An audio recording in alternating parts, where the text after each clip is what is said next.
and everyone you meet. All right, welcome back, everybody. Welcome back to Maryland's Cafe Society here at 1340 WJOL, WJOL.com, and Maryland'sCafeSociety.com. Once again, just want to say thank you to our supporters and sponsors of that fourth annual Christmas celebration we had last Saturday, as a matter of fact, over at Crossroads Christian Cafe. All right. Will County Center for Community Concerns, Will County's Community Action Agency. You can check them out at www.wccc.net. Also, Zip Fitness, serving Northern Illinois and Chicagoland with 4 locations: Waukegan, Chicago's North Side, Joliet, and Bolingbrook. Opening soon. You can visit them at zipfitness.com. And, of course, the Joliet area Walgreens, McDonald's restaurant at Jefferson and Stryker in Joliet, Citywide Mattress, 700 West Jefferson Street in Shorewood, Home Cut Donuts, fresh off the rack, A15 Jefferson Street in Joliet, Dairy Queen, 1700 West Jefferson in Joliet, the Black Contractors of Will County, creating a skilled and diverse workforce, as well as Chileno Cheese Company. Thank you all. Thank you for your support. Appreciate you guys so much. Of course, it could not have happened without you. And be sure to join us next Saturday. We'll be live in the studio with some Christmas caroling. That's right, on Christmas Eve, Christmas caroling at Maryland's Cafe Society.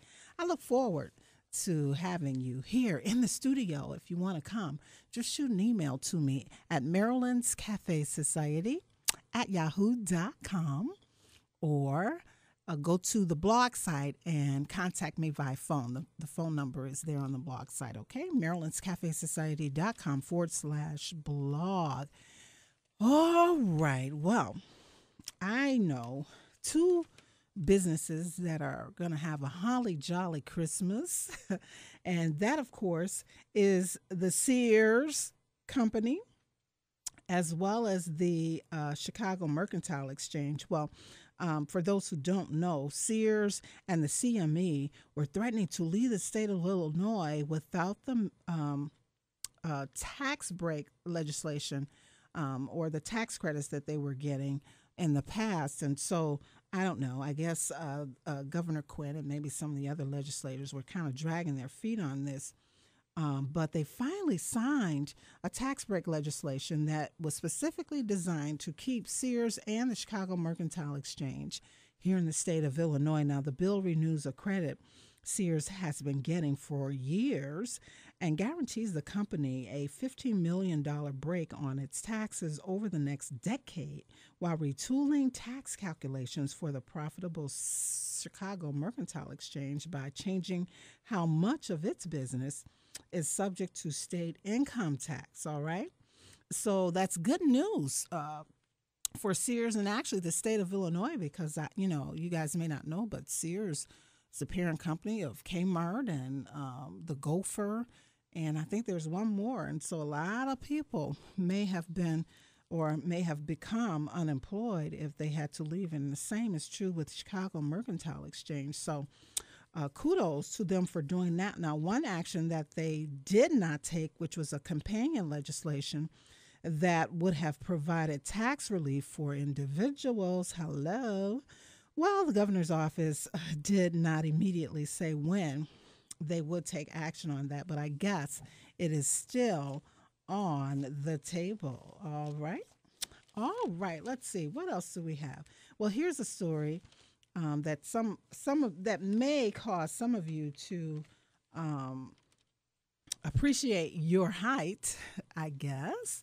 It looks like the Guinness World Record, those Guinness people have deemed another woman the shortest woman in the world, and she happens to be an 18-year-old high school student that lives in central India. She turned 18 on Friday, and she's hoping to earn a degree and make it in Bollywood. Her name is Jyoti Amj, and she stood just over 24 inches tall 24.7 inches. As a matter of fact, according to the Guinness representatives who measured her at their special ceremony that they had. And she really, really took this to heart. They said she was teary-eyed, and she called the honor an extra birthday present for herself and said that she felt grateful for being small, as it had brought her recognition. Again, most people like to have a little height to them, but I guess that's the whole point of these Guinness people, to sort of bring some significance to what some may consider a handicap or default in others. All right, so they're saying that she has grown less than a half inch in the last 2 years and will grow no more due to a form of dwarfism called achondroplasia.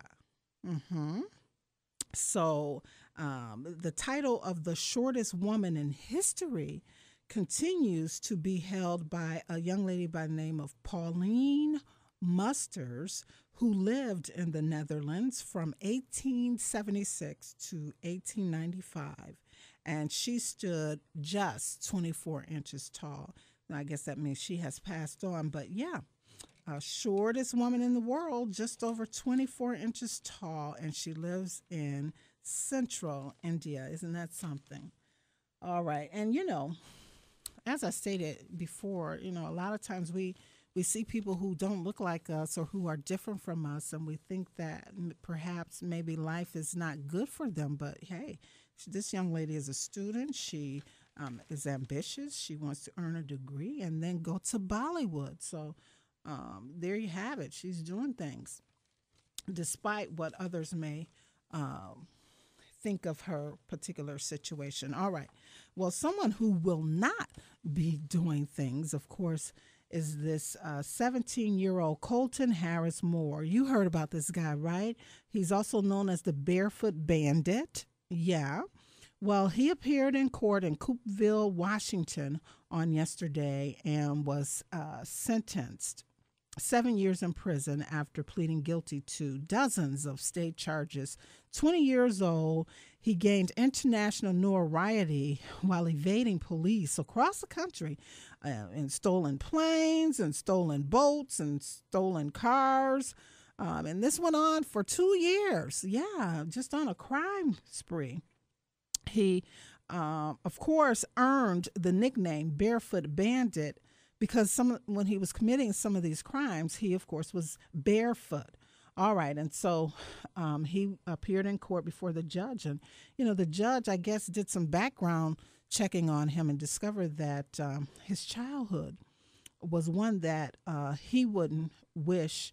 He said that his childhood was one that he wouldn't wish on his darkest enemies. And so, whatever that means, obviously he's had some issues, but he did take responsibility for the crime spree that brought him this international notoriety. It's reported that he studied manuals and online videos to teach himself to be a pilot. Yeah. So, yeah, and he described the feeling euphoria when he actually, got in one of the planes and took off and realized that he was actually doing it. He said he couldn't believe it. His first illicit flight was on November 11th back in 2008. So, yeah. Well, anyway, his daring run from the law has earned him international fame and a movie deal to help repay his victims after he flew a stolen plane from Indiana to the Bahamas back in July 2010, crash landed it near a mangrove swamp, and was arrested by Bohemian authorities in a hail of bullets. Oh, my goodness. So, yeah. Interesting story there for that young man, but I guess after his 7 years, or perhaps, I don't know how they do that. I guess you can be in custody, incarcerated, and have a movie deal or a movie made about you. This Drew Peterson story, did it come out yet? On a Lifetime, that it's either scheduled to come out really soon or has already aired. So yeah, I guess he'll be fine in life, and hopefully he'll get the therapy and the help that he needs to help him overcome some of those issues that he suffered in his childhood. Very interesting, right? All right. Well, and just 7 years? Oh, my goodness. Oh, my goodness. All right.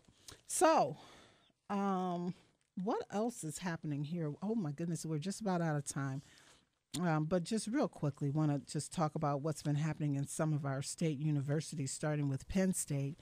Well, on the Cafe Society, we really never had an opportunity to delve into this, but I just want to give kudos up to this Mike McQueary. I would imagine pressure is really on him. And a lot of people are criticizing for him not pressing the matter, but he did speak up and speak out on behalf of those young victims, and so kudos to him for that. I'm sure that he has regrets that maybe he should have been a little bit more aggressive and pushing to make sure that it was checked into and something was done about it. And then lastly, you heard about what's been happening over at the Florida A&M University. Well, they finally ruled the drum major's death a homicide, and this all has to do with hazing, and we'll delve into this a little bit at another date in the show. But they're saying that the autopsy revealed extensive contusions on his chest, arms, shoulder, and back with extensive hemorrhaging. That hazing stuff is nothing to play with, ladies and gentlemen, nothing. And if you are in school and happen to be home and you want to, try to join some of these fraternities or sororities, do not allow anyone to send you through those life-threatening hazing routines, because it's not worth it. It's really, really not worth it. All right. We're fast approaching the 1 o'clock hour, and of course that's the entertainment hour. We'll look into some entertainment news, and of course just continue to share some things. The phone lines remain open at 815-254-7300. Stay where you are. We'll be back with more of the show right here at 1340 WJLL Joliet. Of course, we are Will County's news talk and sports station, and a product of Next Media. Stand by, stay close, because ABC News is just a few seconds away.